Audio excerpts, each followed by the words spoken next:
Jill Dando was at the height of her career. Having worked her way up the BBC for the past 12 years, she was a household name and a familiar face to millions through her work on BBC News, Crime Watch, and many other programmes.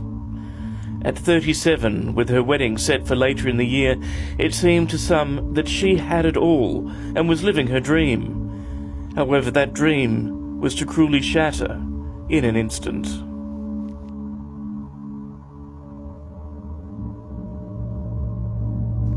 After a spot of shopping in nearby Hammersmith, Jill headed to her home to pick up some faxes from her agent.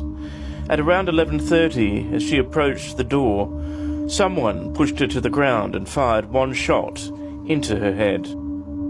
Neighbours recalled hearing a muffled scream, but no shot.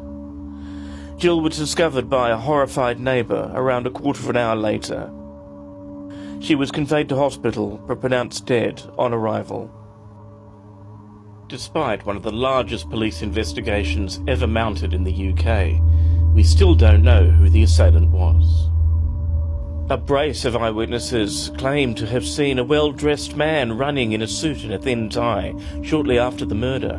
He was seen later at a bus stop out of breath and looking agitated, and caught on CCTV at a local underground station. Initially, a local Barry George was suspected.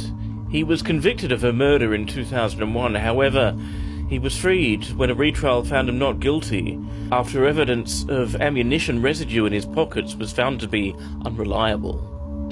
Most aid agencies were already working in the former Yugoslavian region. 20 days before her death, Jill Dando had hosted this appeal for victims of the Kosovo War.